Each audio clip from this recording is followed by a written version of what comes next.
இந்திய பொருளாதாரத்துடைய தலையெழுத்தே தீர்மானிக்கக்கூடிய ஒரு தெரு அப்படின்னு சொல்லலாம். மும்பையில் இருக்கக்கூடிய தலால் ஸ்ட்ரீட். இந்த தலால் ஸ்ட்ரீட்ல தான் ஸ்டாக் மார்க்கெட் இயங்கிக் கொண்டிருக்கிறது. இந்த ஸ்டாக் மார்க்கெட் இப்போது மிகப்பெரிய அளவில் கிராஷ் ஆகியிருக்கு அப்படின்னு சொல்றாங்க. இந்திய முதலீட்டாளர்களுக்கு சுமார் 11 லட்சம் கோடி ரூபாய்க்கு மேலாக இப்போ இழப்பு ஏற்பட்டிருக்கிறது அப்படின்னு சொல்றாங்க. பொதுவாக ஸ்டாக் மார்க்கெட் ஏறது இறங்குறதுங்கிறதுக்கெல்லாம் வெவ்வேறு காரணிகள் இருக்கக்கூடும். உலக அளவில் போர்கள் நடக்கக்கூடிய ஒரு காலகட்டம். அதை தவிர்த்து விட்டு பெட்ரோல் பற்றாக்குறை, வேற ஏகப்பட்ட காரணங்கள் எல்லாம் உண்டு.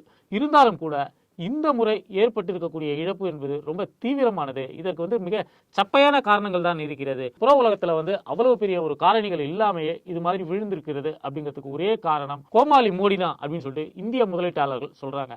ஏற்கனவே தேர்தல் தொடங்கிய போது திடீர்னு ஸ்டாக் மார்க்கெட் வீழ தொடங்கியது. அதற்கு பிறகு கொஞ்சம் மேக்கப் பண்ணி அதை கொஞ்சம் மேலே கொண்டு ஓரளவுக்கு பெரிய இழப்பில்லாமல் தடுத்து விட முடியுங்கிற நம்பிக்கை எல்லாருக்குமே இருந்தது. ஆனா ஒவ்வொரு கட்டமாகவும் தேர்தல் நடக்கும் போதும் ஸ்டாக் மார்க்கெட் விழுந்து கொண்டே இருக்கிறது. இப்போது 3வது கட்ட தேர்தல் நடந்திருக்கிறது. ரொம்ப அதல பாதாளத்துக்கு போய் 11 லட்சம் கோடி ரூபாய்க்கு மேல இழப்பு ஏற்பட்டிருக்கிறதுன்னு சொல்றாங்க. இதுக்கும் மோடிக்கும் என்ன சம்பந்தம் அப்படின்னு பாத்தீங்கன்னா, மோடி விளையாட்டாச்ச ஒரு கமெண்ட் வினையாகி போயிருக்கிறது. அது ஒட்டுமொத்த இந்தியாவையும் பெரிய ஒரு பொருளாதார நெருக்கடியில தள்ளுவதற்கான ஒரு வாய்ப்பு இருக்கிறது அப்படின்னு சொல்றாங்க. அதை பத்தி தான் இன்னைக்கு நியூஸ் ரோஸ்ட்ல பார்க்க போறோம். Welcome to news roast. கடந்த 2014 மோடி ஆட்சிக்கு வந்த பிறகு இந்தியாவில் செங்குத்தா ஒருத்தருடைய வளர்ச்சி ஏறிச்சுன்னா அது மோடியோட வளர்ச்சி கூட கிடையாது, அதானியுடைய வளர்ச்சி. மோடி ஆட்சிக்கு வந்த பிறகு அதானிக்கு நிறைய வேலைகள் ஒதுக்கப்பட்டன. நிறைய புதிய புதிய தொழில்களை அவர் தொடங்கினார். மீடியாவுக்குள்ள கூட வந்துட்டார். இப்போ NDTV அதானியோடது. இது போல அதானி கால் பதிக்காத துறையே கிடையாது அப்படின்னு சொல்லலாம். அதே போல ரிலையன்ஸ் குழுமத்தில் இருக்கக்கூடிய முகேஷ் அம்பானி, ஏற்கனவே அனில் அம்பானி அங்கிருந்து பார்ட்டிஷன் பண்ணிட்டு போயிட்டாரு. முகேஷ் அம்பானிக்கு ஒரு திடீர் வளர்ச்சி மோடி ஆட்சிக்கு வந்த பிறகு 2014க்கு பிறகு கிடைத்தது. அதானியும் அம்பானியும் தான் இனிமேல் இந்தியாவே வழி நடத்த போகிறார்கள் என்று சொல்லக்கூடிய அளவுக்கு எல்லா துறைகளிலுமே அவர்களுடைய முதலீடு அபரிதமாக இருந்தது. மற்ற சிறிய சிறிய நிறுவனங்கள் எல்லாம் கூட பல்வேறு விஷயங்களுக்காக அதானியையும் அம்பானியையும் சார்ந்திருக்க வேண்டிய ஒரு தேவை ஏற்பட்டது. அதானியும் அம்பானியும் அவங்களுடைய கஜானாவை திறக்கலன்னா இந்திய பொருளாதாரத்தில் ஒரு மிகப்பெரிய ஒரு தேக்கம் ஏற்படும் என்கிற ஒரு நிலைக்கு மோடி கொண்டு விட்டார். அதை தவிர்த்து விட்டு பார்த்தீங்கன்னா, டிஜிட்டல் இந்தியாவை கொண்டு வரோம்ன்ற பேரில் டிமானிட்டைசேஷன் அப்படின்னு ஒரு மெத்தடை உருவாக்கினார். அந்த டிமானிட்டைசேஷனால அப்போ வடக்கில் இருந்தவர்களுக்கு அதனுடைய பாதிப்பு பெரியதாக தெரியவில்லை. தெற்கில் இருந்த இந்தியாவின் தெற்கு பகுதியில் வசித்தவர்கள் அதை அப்பவே எச்சரிச்சாங்க. இது ஒரு மிகப்பெரிய ஒரு பிரச்சனையை நீண்ட கால நோக்கில் நமக்கு கொடுக்க போகிறது. அவர் கருப்பு பணத்தை ஒழிக்கிறோம் அப்படின்னு சொல்லிட்டு ஒரு கற்கால ஒரு ஐடியாவை இம்ப்ளிமெண்ட் பண்ணியிருக்கிறாரு அப்படின்ட்டு. அதோட டிமானிட்டைசேஷனுடைய விளைவாக என்ன ஆயிருக்குன்னு பார்த்தீங்கன்னா, நமக்கு ஒரு ஷேடோ எக்கானமி இருந்தது. அதாவது வெறுமனே பணம் மட்டுமே சம்பந்தப்பட்ட ஒரு ஷேடோ எக்கானமி, ஒரு பேரலல் எக்கானமி இருந்தது. அந்த எக்கானமியை முற்றிலுமாக மோடி ஒழித்து கட்டிவிட்டார். அதாவது ரீட்டைலர்ஸ், சில்லறை வியாபாரிகள், இவர்கள் மூலமாகவே ஒரு எக்கானமி, ஒரு பணப்புழக்கம் மக்களிடையே இருந்து கொண்டிருந்தது. அது எல்லாமே டிமானிட்டைசேஷனுக்கு பிறகு கிட்டத்தட்ட முற்றிலுமாக ஒழித்து கட்டப்பட்டது. அதுக்கு என்ன காரணம் சொல்றாங்கன்னா, இஸ்லாமியர்கள் தான் அது போல சிறு சிறு தொழில்கள் நிறைய செய்யறாங்க, லாபம் ஈட்டுறாங்க. அவங்க லாபம் ஈட்டி ஒரு பெரிய கை அவங்கவுங்க ஏரியாவில் இருக்கிறாங்க. ஒட்டுமொத்தமாக இந்தியாவில் இருக்கக்கூடிய இஸ்லாமியருடைய பொருளாதாரத்தை எல்லாம் ஒட்டுமொத்தமாக சிதைக்கணும் அப்படிங்கிற பேரில் இஸ்லாமியர்களை குறிவைத்து மோடி கொண்டு வந்த டிமானிட்டைசேஷனால் இந்த நாட்டில் மெஜாரிட்டியாக வரக்கூடிய இந்துக்களும் பாதிக்கப்பட்டிருக்கிறார்கள் அப்படிங்கிறதா கடைசியாக நமக்கு கிடைத்திருக்கக்கூடிய இறுதியான ஒரு முடிவாக இருக்கிறது. சரி, டிமானிட்டைசேஷன், ஜிஎஸ்டியை தப்பா இம்ப்ளிமெண்ட் பண்ணது, ஜிஎஸ்டிக்கு சீலிங் கண்ணாபின்னான்னு வச்சது, தங்கத்துக்கும் வைரத்துக்கும் ரொம்ப கம்மியான ஜிஎஸ்டி வரி. ஆனால் மக்கள், நடுத்தர மக்கள், ஏழை பாழைகள்லாம் பயன்படுத்தக்கூடிய பொருட்களுக்கெல்லாம் மிக அதிகமான வரி இப்படின்னு சொல்லிட்டு அவங்களுடைய ஜிஎஸ்டி இம்ப்ளிமெண்டேஷனும் சொதப்பலாக இருந்தது. இது தவிர்த்து விட்டு பார்த்தீங்கன்னா, ஸ்டாக் மார்க்கெட் ஒரு உயர்நிலையில இருப்பதற்கு ஒரு முக்கியமான காரணமாக அதானியும் அம்பானியும் இருந்தார்கள்.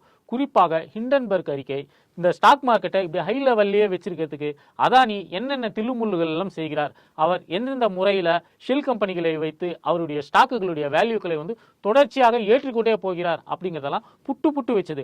ஆனால் ஊதி பெருக்கப்பட்ட இந்த பலூன் என்னைக்காவது வெடிக்க தான் செய்யும் அப்படின்னு சொல்லிட்டு அன்னைக்கே ஹிண்டன்பர்க் நம்மை எச்சரித்தது. அதை பற்றி இங்கே இருக்கக்கூடிய சராசரி வாழ்வை வாழக்கூடிய மக்களுக்கு ஒரு பெரிய அக்கறை இல்லாமல் இருந்தது. அவங்களுக்கு என்னன்னா, அதானியோட ஒரு நிறுவனத்தில் 10 ரூபா போட்டோம்னா கொஞ்ச நாளத்தில் அது 15 ரூபா ஆகுது, 20 ரூபா ஆகுது, அதனால வந்து நமக்கு காசு வரதானே செய்யுது, நம்ம எதுக்கு இண்டன்பர்க் ரிப்போர்ட்டை பற்றிலாம் வந்து பெருசாக அலட்டிக்கணும் அப்படிங்கிற மாதிரி இருந்தாங்க. ஆனால் அப்படி ஒன்று கிடையாது. அது போலியாக உயர்த்தப்பட்ட ஒரு வேல்யூ அப்படிங்கிறது இப்போது கிட்டத்தட்ட நிரூபணமாகி இருக்கிறது. மோடி தேர்தல் பிரச்சாரத்தில் உளறி கொண்டு இருக்கக்கூடிய பல விஷயங்களும் கூட ஸ்டாக் மார்க்கெட்டை பாதிக்கிறது அப்படின்னு சொல்றாங்க. குறிப்பா சொல்லணும்னா லோயர் டோன் அவுட், இதுவரை நடந்த 3 கட்ட தேர்தல்களில் ஆளும் அரசை வந்து ஆதரிக்கக்கூடிய வாக்காளர்கள் எந்தூசியஸ்டிக்காக இல்லை, அவர்கள் எல்லாம் வாக்களிப்பது இல்லை. எப்படியோ மோடி தான் வரப்போறாருங்கிற ஓவர் கான்பிடன்ஸ்ல பாஜக ஆதரவாளர்கள் வாக்களிப்பதில் ஆர்வம் செலுத்தவில்லை. அதே நேரத்தில் மாற்றம் என்று சொல்லக்கூடியவர்கள் மட்டும்தான் வாக்குச்சாவடிக்கு வருகிறார்கள். இதனால் தான் ஒரு லோயர் டேர்ன் அவுட் இருக்கிறது. மோடி மீண்டும் வேண்டும் என்று நினைக்கக்கூடியவர்கள் வாக்களிப்பதில் ஆர்வம் செலுத்துவதில்லை அப்படின்னு சொல்லிட்டு தேர்தல் கணிப்பாளர்கள் ஒரு இதை சொல்லிட்டு இருக்காங்க. அதனால இந்த ஆட்சி மாறப்போகிறது. இந்த ஆட்சியை சார்ந்திருக்கக்கூடிய பிரதமர் மோடியுடைய நண்பர்களாக இருக்கக்கூடிய அதானியும் அம்பானியும் ஏகப்பட்ட பிரச்சனைகளுக்கு உள்ளாக போகிறார்கள் அப்படிங்கிற ஒரு எண்ணம் வந்து முதலீட்டாளர்களிடம் உருவாகி இருக்கிறது. இதன் காரணமாக தான் வந்து ஸ்டாக் மார்க்கெட்டுடைய பாயிண்ட்ஸ் வந்து குறைந்து கொண்டே இருக்கிறது. அது மட்டும் இல்லாமல் தேர்தல் பிரச்சாரத்தில் தெலுங்கானாவில் வந்து பேசும்போது மோடி சம்பந்தம் இல்லாமல் அதானியையும் அம்பானியையும் உள்ள இழுத்து விட்டார். இவ்வளவு நாட்களாக நான் ஆட்சிக்கு வந்ததிலிருந்தே அதானி அம்பானி பேரை உச்சரித்து கொண்டிருந்த காங்கிரஸ் ஏன் திடீர்னு சைலண்ட் ஆயிடுச்சு? அதானியும் அம்பானியும் காங்கிரஸுக்கு லாரியாக டெம்போவாக பணம் கொடுத்தார்களா அப்படிங்கிற மாதிரி உளறி வச்சுட்டாரு. இதன் மூலமாக மக்கள் என்னவா புரிஞ்சுக்கிட்டாங்கன்னா அதானிக்கும் அம்பானிக்கும் இப்போ மோடி ஆகல, அதானியும் அம்பானியும் புரிஞ்சுக்கிட்டாங்க, ஆட்சி மாற்றம் நிச்சயம் என்பதை புரிஞ்சுக்கிட்டு மோடிக்கு காசு கொடுக்கறத நிறுத்திட்டாங்க, மோடிக்கு தேர்தல் செலவுக்கு பணம் கொடுக்கறத நிறுத்திட்டாங்க. அதனால தான் வந்து மோடி அவர்கள் பேரை வந்து உள்ள இழுத்து வச்சு தேர்தல் பிரச்சாரத்தில் பேசுறாரு அப்படின்றாங்க. அதே நேரத்தில் அவங்க என்ன நினைக்கிறாங்கன்னா, பிரதமர் மோடியே சொல்கிறார் அதானியும் அம்பானியும் ஒருவேளை காங்கிரஸுக்கு பணம் கொடுத்ததா ராகுல் காந்தி வாயை அரைச்சிட்டாங்களோ அப்படின்னு கேட்கிறாருன்னா, அதானியும் அம்பானியும் இப்போது காங்கிரஸுக்கு ஃபைனான்ஸ் செய்கிறார்கள், தேர்தல் செலவுக்கு காசு கொடுக்கிறார்கள், அவங்களுக்கு வந்து யார் வெல்ல போகிறது என்பது தெரிந்திருக்கிறது, அதனால தான் காங்கிரஸுக்கு காசு கொடுக்குறாங்க, அதனால காங்கிரஸ் தான் வெல்ல போகிறது என்கிற எண்ணமும் கூட மக்கள் மத்தியில் வந்து உருவாக தொடங்கி இருக்கிறது. இதன் காரணமாக அதானி அம்பானி பெயரை இவர் உச்சரித்ததன் காரணமாக அதானியும் அம்பானியும் அந்த ஹிண்டன்பர்க் அறிக்கையில் குறிப்பிட்டது மாதிரி அவர்களுடைய ஸ்டாக் மார்க்கெட் வேல்யூவை பல்வேறு முறைகேடுகளை செய்துதான் அவங்க வந்து ஹையில வச்சிருந்தாங்க. இப்போ ஆட்சி மாற்றம் ஏற்படும் போது அது மோடிக்கு மட்டும் பிரச்சனை கிடையாது, அதானி அம்பானிக்கும் பிரச்சனை என்பதாக புரிந்து கொண்டு இந்த ஸ்டாக் மார்க்கெட்டில் நிலவக்கூடிய இந்த சில மாற்றங்கள், இந்த ஏற்ற இறக்கங்கள் ஏறிக்கிட்டே போனது இப்போ இறங்கிக்கிட்டே வருது. ஒவ்வொரு முறை தேர்தல் நடக்கும் போதும் அது வந்து செங்குத்தாக கீழே போயிட்டு இருக்கு. இதுக்கு காரணம் தேர்தல் பிரச்சாரத்தில் பொறுப்பற்ற முறையில் நாட்டின் பிரதமர் வந்து பேசினது, எதிர்கட்சியை சீண்டுவதாக வம்பிழுப்பதற்காக அவர் அடித்த ஒரு கமெண்ட் வந்து தலால் ஸ்டேட்டை வந்து இன்னைக்கு ரத்த வெள்ளத்துல மிதக்க வைத்திருக்கிறது அப்படிங்கிறதும் இதுல வந்து குறிப்பிடத்தக்க ஒரு விஷயம். பாஜக 380 இடங்களை வெல்லும், என்டிஏ கூட்டணி 400 இடங்களுக்கு மேல வெல்லும், ஆப்கி பார் 400 பார் அப்படி இப்படின்லாம் இவங்க வந்து சில மாதங்களுக்கு முன்பாக புரூடா விட்டு கொண்டிருந்தார்கள். அதற்கு இங்க இருக்கக்கூடிய ஊடகங்களும் ஒத்து ஊதி கொண்டிருந்தன. ஊடகங்கள்லாம் என்ன, அந்த ஊடகங்கள்ல வந்து யார் முதலீடு செய்திருக்கிறது? இப்போ என்டிடிவியில் வந்து அதானி முதலீடு செய்திருக்கிறார், நியூஸ் 18 வந்து ரிலையன்ஸ் முதலீடு செய்திருக்கிறது. அதுபோல அதானியும் அம்பானியும் முதலீடு செய்த சேனல்களில் திரும்ப தேசிய ஜனநாயக கூட்டணி 400க்கும் மேற்பட்ட இடங்களில் வெல்லும், மோடி மீண்டும் பிரதமர் ஆவார், பாஜக தனித்தே 380க்கும் மேற்பட்ட இடங்களில் வந்து வெல்லும் அப்படி இப்படிலாம் சொல்லி கொண்டிருந்தார்கள். ஊடகங்கள் ஏற்படுத்திய இந்த மாய தோற்றம் கொஞ்சம் கொஞ்சமாக குறைய தொடங்கி இருக்கிறது. இப்போது ஊடகங்களிலே பாஜக ஆதரவாக பேசக்கூடியவர்கள் கூட மோடி மீண்டும் வருவது வந்து கொஞ்சம் டஃப் தான் அப்படிங்கிற மாதிரி பேசிட்டு இருக்காங்க. பொதுவாக வந்து ஒவ்வொரு தேர்தலுமே வந்து யாரும் ஓவர் கான்ஃபிடென்டாக இருக்க முடியாது. பொதுவாக அரசியல் கட்சிகளில் பணியாற்றக்கூடியவர்கள் தேர்தல் பிரச்சாரங்களுக்கு செல்பவர்கள் எல்லாமே வந்து சொல்லுவாங்க, ஒவ்வொரு தேர்தலுமே வந்து ஒரு கட்சிக்கு வந்து அக்னி பிரவேசம் தான். ஆனால் நீங்க அந்த ஆதரவாளர்களிடம், அந்த கட்சிக்கு பணியாற்றக்கூடியவர்களிடம் நாம தான் ஜெயிக்க போறோம், நம்ம காலாட்டிக்கிட்டே ஜெயிக்கலாம், நம்ம வந்து படுத்துக்கிட்டே ஜெயிக்கலாம் அப்படிங்கிற மாதிரியான ஒரு ஓவர் கான்ஃபிடென்ட்டாக கொடுத்தீங்கன்னா நீங்கள் தோற்று போயிடுங்க. கடந்த கால வரலாற்றில் இதற்கு ஏகப்பட்ட உதாரணங்கள் உண்டு. அது போன்ற ஒரு ஓவர் கான்ஃபிடென்ட்டை பிஜேபி தன்னுடைய ஆதரவாளர்களிடம் கொடுத்தது. அவர்கள் தேர்தலில் வாக்களிப்பதற்கு அதனால தான் வந்து அவ்வளவா ஆர்வம் செலுத்தவில்லை. நம்ம போகிற ஒரு ஓட்டுனால ஒன்றும் கிடையாது, மோடி தான் 400 தொகுதிக்கு மேலே ஜெயிக்க போறாரு அப்படின்னு சொல்லிட்டு நிறைய பேர் ஓட்டளிக்க வராமல் வீட்டிலேயே இருக்கிறார்கள். அந்த எந்தூசியாசிசம் பாஜக ஆதரவாளர்களிடம், ஆட்சிக்கு ஆதரவானவர்களிடம் இப்போது இல்லை. அவங்கெல்லாம் ஓட்டளிக்க மறுத்ததுனால எதிர்கட்சிகள் வந்து ரொம்ப தீவிரமாக வாக்களித்து கொண்டு இருப்பதால் ஆட்சி மாற்றம் வந்து நிச்சயம் அப்படின்னு சொல்றாங்க. இப்போ கூட வந்து ஃபினான்ஷியல் எக்ஸ்பிரஸ்ல வந்து ஒரு பேட்டி ஒன்று பார்த்தேன். சாமிநாதன் ஐயர் சொல்லிட்டு ஒரு ஜேர்னலிஸ்ட், சாமிநாதன் ஐயர் அப்படிங்கிற பேரை பார்த்தாலே தெரியும் அவர் மோடிக்கு எப்படிப்பட்ட ஒரு சொம்பாக இருப்பார் அப்படிங்கிறத நீங்க வந்து உணர்ந்து கொள்ளலாம். அவர் வந்து சொல்றாரு, ஒரு 100 இடங்கள் குறைந்தால் கூட எப்படியோ மோடி தான் பிரதமராக இருப்பார் அப்படின்றாரு. இதுக்கு முன்னாடி இதே வாய்கள் எல்லாம் 400 இடங்களுக்கு மேல் வெல்லுவார்கள், காங்கிரஸ் வந்து தரைமட்டமாகி போயிடும் போய்விடும், வரலாற்றிலே இல்லாத அளவுக்கு காங்கிரஸ் படுதோல்வி அடையும் அப்படின்லாம் 2-3 மாதங்களுக்கு முன்பாக பேசி கொண்டிருந்தவர்கள் இப்போது என்ன பேச ஆரம்பிச்சிருக்கிறாங்கன்னா, என்டிஏவுக்கு வந்து 100 இடங்கள் கூட குறையலாம், அப்படி குறைஞ்சாலும் கூட மோடி ஏதாவது பண்ணி ஆட்சியை பிடிச்சிடுவாரு அப்படின்னு சொல்லக்கூடிய ஒரு அளவுக்கு வந்திருக்கிறார்கள். இதே போல ராஜஸ்தான்ல வந்து சட்ட பஜார் அப்படின்னு சொல்லிட்டு இல்லீகலான ஒரு பெட்டிங் அமைப்பு இருக்கிறது. அந்த சட்ட பஜார் வந்து ஒவ்வொரு தேர்தலையும் வந்து பெட்டு கட்டுவாங்க, தேர்தலுக்குன்னு கிடையாது, அவங்க ஐபிஎல்ல கூட யார் ஜெயிக்க போறாங்கன்னு சொல்லிட்டு இல்லீகலா ஒரு பெட்டிங் கேமை வந்து நடத்தி கொண்டு இருக்கிறார்கள். பெரும்பாலும் வந்து அந்த சட்ட பஜார்ல வந்து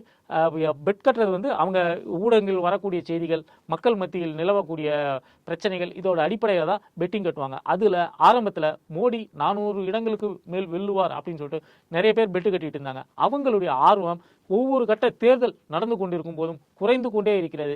இப்போது மோடி மெஜாரிட்டியை பிடிப்பாரு அப்படின்னு பெட்டு கட்டுறதுக்கே வந்து நிறைய பேர் சட்ட பஜாரில் பெட்டு கட்டுவதற்கே நிறைய பேர் வந்து பயந்து கொண்டிருக்கிறார்கள். அப்படின்னா இங்கே ஒரு மாற்றம் நிகழப்போகிறது, ஆட்சி மாற்றம் நிகழப்போகிறது என்பதை எல்லா ஏரியாவும் சென்ஸ் பண்ணியிருக்கிறாங்க. அதனுடைய ஒரு விளைவாக மோடியால் உயரத்தில் ஏற்றி வைக்கப்பட்ட அம்பானி அதானி குழுமங்கள் அவர்களுடைய திடீரென ஒரு விலகல், இதன் காரணமாக ஸ்டாக் மார்க்கெட்ல இந்த விஷயங்கள் எல்லாம் எதிரொலிக்க தொடங்கி இருக்கின்றன. இதனால இழப்பு யாருக்குன்னு பாத்தீங்கன்னா, ஸ்டாக் மார்க்கெட் ஏறிக்கிட்டே போகுது, நல்லா இருக்கு, அம்பானி வந்து நிறைய ப்ராஜெக்ட்ஸ் எடுத்து செய்யறாரு, அதானி நிறைய இன்ஃப்ரா ப்ராஜெக்ட் செய்யறாரு, மீடியாவுக்குள்ள வந்திருக்கிறாரு அப்படின்னு நம்பி அவர்களுடைய குடும்பங்கள்ல நேரடியாக முதலீடு செய்தவர்கள், அவங்களுடைய ஷெல் கம்பெனிகளில் முதலீடு செய்தவர்கள், இவர்களுடைய பணம் தான் இப்போது பறிபோய் கொண்டிருக்கிறது. இப்போ இந்த 11 லட்சம் கோடி என்பதுல இந்த மாதிரி பெருசா விவரம் தெரியாம போய் பணத்தை போட்டவங்க தான், அதாவது சாதாரணமா ஒரு எஃப்டியில போடுற மாதிரி, ஆர்டியில போடுற மாதிரி சேமிப்புக்காக, எதிர்கால நலனுக்காக பணத்தை போடுறவங்க எடுத்துட்டு போய் ஷேர் மார்க்கெட்ல போட்டு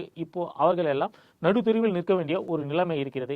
இதற்கு மோடியுடைய அந்த அம்பானி அதானி ராகுல் காந்தியை வந்து தொடர்பு படுத்தி பேசிய பொறுப்பற்ற பேச்சும் ஒரு முக்கியமான காரணம் என்பதை மறுப்பதற்கில்லை. வீடியோ பார்த்தவங்க லைக் பண்ணுங்க, ஷேர் பண்ணுங்க, கமெண்ட் பண்ணுங்க. இதுவரை நம்ம சேனலை சப்ஸ்கிரைப் பண்ணாதவங்க மறக்காம சப்ஸ்கிரைப் பண்ணுங்க.